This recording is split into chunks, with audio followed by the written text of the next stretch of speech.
Hey there, it's your boy Foxy, back for more relationship stories. Update. Am I wrong for asking my boyfriend to charge his family member for fraud? Original post. Backstory: I 27 female and my boyfriend 34 male have been together 5 years and have worked really hard to save for a house. 2 weeks ago, we fell in love with a house and we put down an initial deposit to hold the property, as the house won't be built until end of 2022. We have been in talks with a mortgage broker and the builder's finance people. But last week, we received some shocking news when my boyfriend's credit score came back as being bad. There was activity on the statement that was 100% not his, and a credit card that has gone into default over the last 6 months. This credit card was originally my boyfriend's, but he swears he closed the account and canceled the card mid-2019. Long story short, we discovered that a family member that was living with him a few years ago has gotten a hold of the card at some point and has been using the card on and off since 2019. They defaulted on payments in early 2020 but paid this off, then defaulted again in December of last year, and the account is still in default and over $5,000 is owed in charges and late fees. Charges for shopping, news agency, takeaway food, and pubs for gambling. My boyfriend has had zero knowledge of this, as he hasn't had access to the account after he closed it, and hasn't been receiving statements or notices from the bank because the family member has diverted these to their address. We're now unable to successfully apply for a bank loan for our house, as they won't lend to my boyfriend with his credit the way it is. And now our options are 2. 1. Proceed with fraud investigations and charges in the family member, allowing us to prove this is of no fault of my boyfriend's and successfully secure the loan. Or 2. Boyfriend pays the debt and we wait at least 2 years from the payoff date for his credit to regain some loss. Option 2 sets us back at least 3 years in starting a family and our lives as homeowners. This will also not allow my boyfriend to secure a bank loan to start up his own business he's been dreaming of starting for a few years. This was the year he planned on. This has devastated us and put a massive delay in our plans, but my boyfriend doesn't like conflict and is going with option 2. He isn't even planning on mentioning anything to that family member. He just wants it to all go away and thinks this family member is going through a rough time. I want my boyfriend to proceed with fraud charges and investigation. We have worked too hard to not have our dream house and him owning his own business. So am I wrong for pushing my opinion on my boyfriend? Now for the top comments before reading the update. Not wrong. But is this really someone you want to build a life with, having this kind of baggage? He's willing to pay off a debt incurred by someone fraudulently and not even address it with that person. What happens if this person does it again? He's already taught them that there's no consequences if they spend money they don't have. And then it will be tied to you as well. You need to think long and hard about whether this is something you want to deal with long term. I do think it's odd he's willing to pay for it and not address it with the person that incurred the debt. Are you sure the person didn't have permission to keep using it as long as they paid the bill? I have had these exact thoughts and am still battling with myself on what decision I make going forward. Because I agree, I'm not willing to let this person potentially do this again, and it becomes my issue. My boyfriend swears to me he had no knowledge of this. He wouldn't have agreed to let this family member use the card, as he knows this person isn't good with money. My conversation would go something like this with my partner. While I understand how you don't want conflict, this decision does not affect only your life, but also mine. This delays us significantly in getting a home, having a child which you mentioned, and starting a life together. If you are not willing to put our life above disrupting someone who had no compassion or thought for you while doing something very illegal, then I will seriously need to reconsider our future going forward. It definitely sucks, but this isn't a small thing with minor consequences. You are directly impacted. 100% not wrong. Your boyfriend would be the bad guy if he chooses option 2. Been there, done that, with a family member destroying my credit, stealing money out of my bank accounts, writing bad checks, stealing my engagement and wedding ring to pawn it that I had to pay to get out on the last day. He needs to report in order to fight with credit agencies and attempt to get these debts resolved. Also, place a fraud alert and lock his credit report so no one else can use his identity. Not wrong. We have already put a lock on his credit so no more charges or inquiries can be added to his account. This person has also used my boyfriend's identity to apply for payday loans. The credit card account has been locked too, and card has been frozen. I feel right now it's still really fresh. We've known all of 2 days. I don't think my boyfriend is thinking clearly. Because it's not just the credit card lowering his score, it's all the other inquiries that have been made too. He needs the fraud report evidence to fight the rest too. Why does he want to protect someone that is actively ruining him? If he won't fight for you now, will he later? He had valid concerns for his mother's health as she has heart issues, and he is worried the stress of this may lead to her death if he causes rifts in the family. He isn't the one who caused the rift, but he could very well cause a rift in his relationship with you if he doesn't act. He's being a doormat and has no concern for the fact that his inaction is directly harming you too. You'll have to ask yourself if you want to start a family who won't stand up for you. Will he also not stand up for your children? Hey OP, are you sure this family member wouldn't persuade your boyfriend to give them a job or make them a partner when he starts his own business? That's a good point. No, I'm not sure at all. Probably would, if they needed it. My boyfriend has a huge heart and is very giving and generous with his family. This is not reciprocated though from them to him, which saddens me too. And now for the update. I want to begin by thanking everyone for their advice on my original post. There were some really constructive strategies and words of advice. I spoke with my boyfriend about my concerns and was honest with him that things he was telling me didn't all make sense. He was adamant he didn't know anything about the credit card or the apparent inquiries on his credit account about payday loans. My boyfriend is still refusing to open any fraud investigations against his family member and has said he will pay off the debt himself. But some other things came out during our conversation that he was hiding from me. Lying has been a big issue of his during our whole relationship. In the past I have forgiven him for his lies, but I can't keep forgiving the same issue every few months when he promises to change, but we're in the same spot every few months. And I'm not talking little lies. I'm talking big lies and even bigger lies to cover up those lies. I know I'm stupid for giving him the benefit of the doubt. So in saying this, my boyfriend is now my ex-boyfriend. When I spoke with my boyfriend about my concerns above, he ended up picking up his bag and walking out on me and drove away. That was the last time I seen him in person. This is how this man dealt with an issue in our 5-year relationship. We haven't spoken much since, but I have definitely resigned to the fact my relationship is over. I think he is expecting me to forgive him like all the previous times. I have packed up his stuff and will return them to him after my city comes out of our 6th lockdown. There is a good ending to this story though. I spoke with my mortgage broker and the housing developers.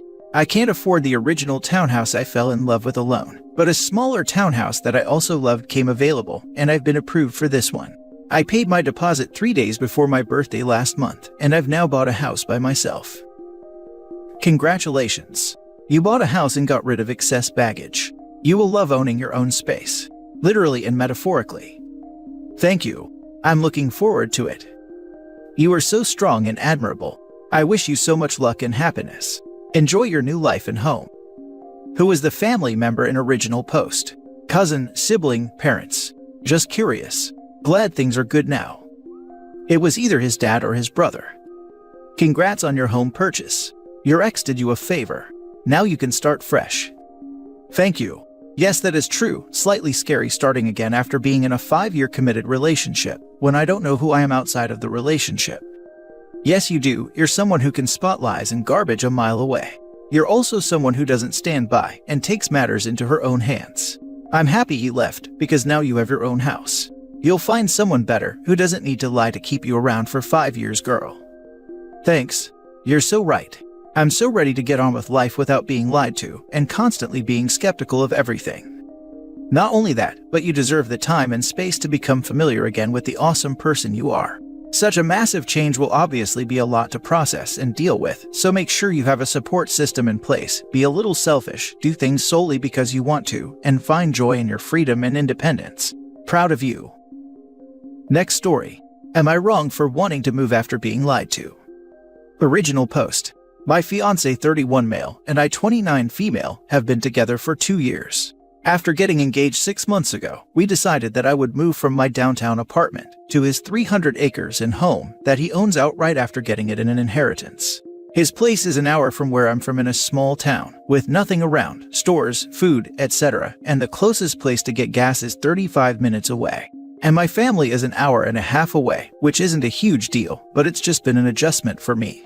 When talking about the future, I explained that I always wanted to raise my children where I grew up, the suburbs. He grew up in a rural area where school system is not great, but in our decision-making, he expressed that the best thing would be to just stay in his hometown, because he will never sell his land. Then after a few odd things have been said by his family, I started to question if he even owned this property. I've seen his land taxes, but when going over his credit and taxes, there is nothing at all about his property in it. I asked him a few times about it and he acted so offended that I would even ask. I woke up this morning and couldn't shake the feeling that something was off, so I called the county assessor and found out this is his uncle's land and home, who is a widow and works out of the state. Basically, for the last 6 months, we've been house sitting. The furniture and everything are his uncle's. I confronted him today, and honestly I'm considering just leaving, but at the very least, I want us to move. We have the credit and the savings to buy a home, but he won't budge and keeps saying his uncle will probably give him the property. I feel like he manipulated me to move here, but now his best man is calling saying this is a jerk move and makes me come off as a gold digger because I'm mad he doesn't have the assets he claimed to have. So, am I wrong? Now for the top advice before reading the update. Not wrong. Your fiancé is being shady as heck. And worse, y'all might even be squatting on his uncle's property. Red flags going off, big time. Right. She's the gold digger, but he's the one hoping his uncle kicks it and leaves him a house. Not to mention that, how dare you be upset I lied to you? In order to manipulate you into uprooting your whole life, you must be a gold digger is really not the flex he thinks it is. This would be a deal breaker for me, because lying about your assets to your fiancé is a huge red flag. Not wrong. You moved in with him on the assumption that he was telling you the truth about where you were moving. There is a world of difference between moving into a boyfriend's place and moving into a place your boyfriend is house sitting and may one day inherit. Possibly. Also, the best man was an idiot for calling you a gold digger for wanting to know what was going on. Good luck with all of this. Not wrong, he's gaslighting you. It's not about you being a gold digger, it's about his lying. You guys were making future plans, and you didn't even really want to live out there. So it's not like you were with him for the house right. You need to step away and think things through. Go stay with your parents or good friend for a bit while you think it through. Think about the fact that even not owning it, it's where he wants to stay. At 31, does he have a couch, a TV, anything to contribute to a home? Or did he take advantage of the situation and smartly build up a nice nest egg or blow his income? Is living where you are, with someone waiting to get stuff for free, what you want for your future and for your kids? If you decide to walk away, what he or his friends think of you is not your problem, you do you. If you decide this is fixable, then you might as well stay in the house and save as long as you can to buy what and where you want. Ask anybody that had a decent deal going and left it to buy a house, how they wish they would have stayed even a bit longer, to save even a bit more, prepare for a new place a bit more. Thank you for the thought-out response. He has a good savings and we are both debt-free. He says his whole family even says he will get this property when it's time. I, however, am not trying to save money to build a home on someone else's property. I don't even think that's possible with permits and everything. He says that, but he said he owned the property. Have you seen the bank statements? Why are you trusting any of what he says? If it is true, unless his uncle is on his deathbed, you are not owning that house anytime soon. Uncle could get a new partner who wants to raise horses tomorrow, and you are out of a home. You really need a break from this guy to figure this out. He lied to you multiple times to manipulate you to move where he wanted to live. That is not okay. You need to think about what you actually want because he is not entertaining any kind of compromise, is willing to lie and manipulate to get exactly what he wants, and is willing to call you names when he is caught. Oh, I'm moving with or without him. But yes, I have access to his bank account and we have a savings together. I also have gone through his credit report. When we got together about 6 months in, I asked if I could look at it. He had a medical bill in collections that was like $300 and I made him pay it off. But yes, he lied. And I've said the same thing about him getting fired or finding a new love interest, etc. And now for the update. So, I know a lot of people said to take a few days and figure out what's next, but I decided last night that I am done. Especially since, like many predicted, I found out he'd been lying about more than just this. I am calling today to cancel our venue. That's $4,500 down the drain. As far as the savings, I have proof that what I took is mine. It wasn't much, but it's over $15,000, so I am confident that I can leave and have a good cushion. I have a year left of my master's program, and I work a remote job with unlimited personal time off. I'm taking the day off to pack, and my best friend and her boyfriend, who is like a brother to me, offered their guest room. I'm going to stay there and continue saving while I look for my own property that's actually mine. I hadn't done hardly any planning for our wedding, which I blamed on school and work. But now I know it was a subconscious choice. I also had a separate savings that I had started before we ever met in the event that I had to pay for my master's program. Luckily, my job is paying for that. I think that is what is most infuriating. He also has a separate savings that doesn't have as much as mine, but still, so together we have plenty of money in savings to buy land and build a home, and we are both debt-free. But that is no longer an option for me. Last night he was begging to make it work. Started saying he would move wherever I wanted and was apologizing profusely. I made him call his friend on speaker to let him know that he has been living a lie and that I'm leaving him. Thank you all for your responses. I'm meeting with my therapist this morning, and my dad will be coming this evening to help me load up all of my things. Imagine trying to convince someone to complexly upend their plans and expectations for maybe, possibly, perhaps getting a house when someone dies. And that's on top of all the lies. I had a family member assume they knew what they were inheriting. They were extremely wrong. You never ever base your entire future on a possibility. Even if it's written into the will, wills can be changed. We just went through this in reverse. Grandparents originally wrote for their 4 remaining children to split any remaining money, but their youngest, who's my only uncle on that side, was also inheriting their lakefront house that's nicer than the house he already had. But he and his wife never did anything for my grandparents in their declining health, despite living not even 10 minutes away from them. Long story short, they got real icky about only getting the house and land, yet all of my grandpa's nice tools and equipment they couldn't bring with them when they moved across the country, so my family could take care of them. Until my uncle's siblings got the 2 of them to shut up and be grateful they got anything at all.